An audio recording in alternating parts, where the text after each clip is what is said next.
Shang Tsung walked over to Scorpion, still standing over Sub-Zero's corpse. "Are you pleased, Spectre? You've had your revenge." Scorpion still says nothing, looking down at the corpse of the man who killed him all those years ago. "I am happy to see our deal come to fruition. You've killed many for me, and what remains on this island should no longer be a threat. Raiden would not risk his position by attacking me directly. And as powerful as you are, I doubt you could defeat him in Mortal Kombat, though you're welcome to try. If not, I'll weaken him with whoever makes it to the finals and feed him straight to Goro. Either way, I consider our deal resolved. Go in peace, Spectre." Shang Tsung smiles up at Scorpion before walking away.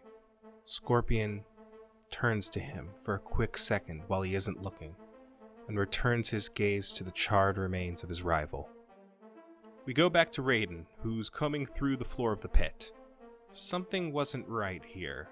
The tournament had been too straightforward. He's been organized against Shang Tsung for generations, but this tournament had so far been void of the wizard's normal trickery. The disappearing corpse of his previous opponent causes him to wonder what's going on. As he scours the battlegrounds, we see a bit of a vague movement in the distance. There's no one to be seen, but an odd trick of the light reveals an invisible figure stalking up to Raiden. This figure is just about to attack him when Raiden spins around and shoots a lightning bolt at the figure, who barely dodges out of the way. Raiden shoots a few more, missing each time. Right when the invisible man gets up close, Raiden launches at him with his classic move, slamming him against the wall. When they hit the wall, the figure's invisibility ends, revealing a man not with normal human flesh, but covered in green scales. A Saurian. The Saurian spits venom at Raiden at point-blank range, getting into his eyes and causing burns on his face. He goes back to being invisible, and we lose track of him. To think, of all people, you'd still call me that. Raiden shakes off the venom spit, though still somewhat encumbered by it.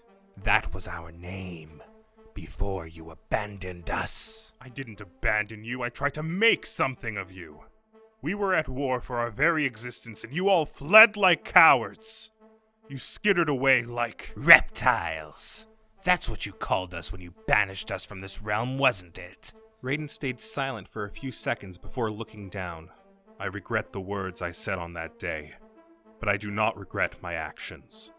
I went on to win that war without your help. It was your leaders who decided you lost too much, making all their sacrifices in vain. Your people left me no choice. What people? The Saurians. They're dead. What? The Saurians. They don't exist anymore. We traveled, found a place to call our own. Zaterra. We became Zaterrans. Then we fell into the clutches of another war. A war we couldn't fight on our own. We lost. We died. One by one, we dwindled to 1,000, 100, a dozen. And then one. One last reptile. Me. All because of you. Reptile lashed out at Raiden, coming from behind. He switches between quadrupedal and bipedal fighting stances, giving Raiden a bit of a new experience. Raiden came to this tournament prepared to fight people who are more reliant on high and mid-height attacks, so an absolute onslaught on his lower body leaves him guessing a bit. It's made clear throughout the fight, though, that when Raiden manages to put Reptile in a more normal fighting position, Raiden is the clear, superior fighter. They trade blows for several minutes, but eventually Raiden takes the edge. He has Reptile by the throat, against the wall. He raises a hand sparkling with lightning, ready to deal the final blow. He looks at Reptile's face. He's not angry or afraid. He seems relieved at the end of his suffering and loneliness, ready to move on from his own life. Raiden calms down and the lightning vanishes. He lets go of Reptile. What are you doing? Finish it! You are no it. You are the last Saurian, a race who at one point consisted of more than a few friends. I will not be the one to end you. You already have. You banished us from this world centuries ago. It was the fatal blow that left us bleeding and alone. I did what was necessary to win.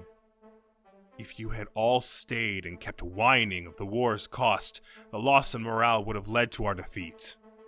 However, I do not believe you are truly the last of the Saurians. Who told you none others remained? Shang Tsung.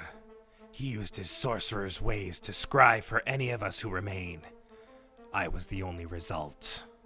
I've known no better liar than Shang Tsung, and have known him centuries longer than you have lived. Look for them, on your own. Only then will you find the truth. And why should I believe you? Because I get nothing from lying to you. I have not asked you to attack your master. I have not asked you to fight or die for me. And I have spared your life despite having it in my hands. The only thing I can get out of this is solace in knowing of the Saurians' continued existence if I'm right.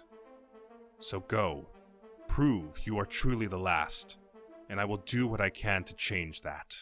Reptile looked up to Raiden and considered. He got up, turned invisible, and walked away. Night falls and passes, coming up on the next day of the tournament. For the first time in the entire movie, 2 named contestants are in the ring set to fight each other. And unlike the last few matches, it's gonna be a bit less dramatic. Lou, I ain't going easy on you just 'cause we're friends, alright? Of course. I wouldn't have it any other way. And when I win, no hard feelings. The only hard feeling either of us will have is from when your butt hits the floor. Sure, maybe in a few 100 years. I've been working on some new tricks. Sonya is standing off to the side, watching and smiling. Cage, I've still got some stretches to do before my match, so try not to get knocked out before I'm done. I don't know. I might get too distracted watching you get ready. You sure that's worth getting kicked in the head? You tell me. Sonya rolls her eyes and looks off to the side. Unfortunately, breaking her good mood, Kano is also there, and he blows her a kiss. Her face gets tense, and she breaks away from the conversation. Hey, what do you think her problem is with that guy? Something personal. Something she will need to overcome. Hopefully in a way that helps her sleep at night. I guess. But that can wait. For now, our esteemed host is here. You ready? May the best man win. Liu Kang and Johnny smile at each other. Shang Tsung announces the fight, and they're off. It starts off with basic hand-to-hand, looking more like a sparring match than a death match, which helps to lighten the tone. Eventually, Liu Kang knocks Johnny onto the ground. Did you not mention new tricks? That's right, here's one. Johnny gets up, and Liu Kang backs away. Johnny, instead of closing the distance, starts doing a high kick in the air in front of him. Midway through the kick, Johnny's body propels forward with a green glow, finishing the kick with a dead-on strike against Liu Kang's face. Liu Kang falls back onto the ground, but gets up quick. Impressive! You learned to do that just from my small demonstration last night. Yep. Once I saw it was possible, it didn't take me too long to figure out how to do something with it. Though I can't shoot it yet. Still impressive. Most martial artists never learn to work with it. Unfortunately, you did not consider one consequence. What's that? Now that you have proven your chi exists to protect you from harm, I can truly extend myself. Think of this as a lesson. Yeah, right.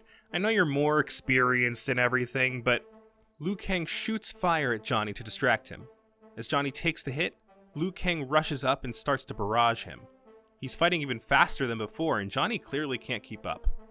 Liu Kang pushes Johnny quite a bit. Then he jumps and bicycle kicks himself into Johnny, knocking him out of the ring. Johnny tries to get up, but he can't. Show off! Liu Kang gathers himself and bows towards him. Shang Tsung looks bored and uninterested in the match. Liu Kang wins. Well, there goes my career.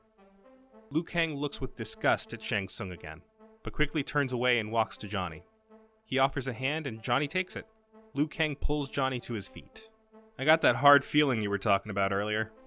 Despite the result, you did splendidly. And your quickness to learning your new trick speaks well of your natural talent. Thanks, but that doesn't help me. The plan was to win and use the prestige to get my life back.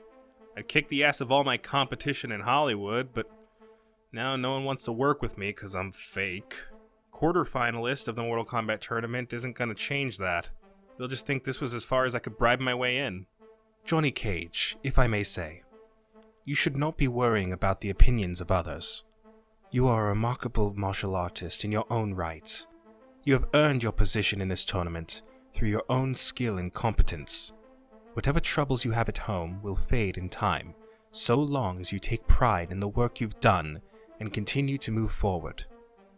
Those who do not know you and cannot see you for who and what you are should be ignored in light of that. That is what I believe, from the bottom of my heart. Huh. Oh, I see what you're saying. I should make my own movie. I write, direct, choreograph, and star. Then, when it's a box office hit, I won't need to rely on those assholes who are turning me away. That's what you're saying, right?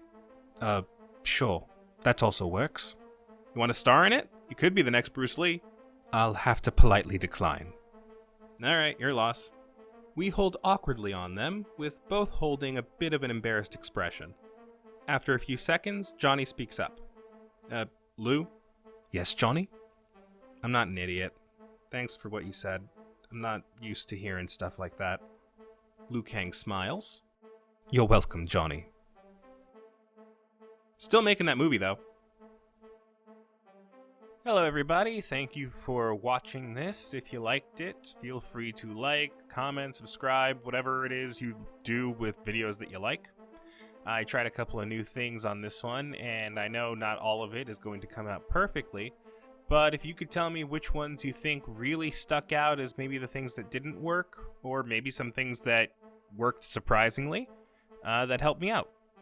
Alright, next episode will come out next week. I've already gotten written, I've got everything drawn.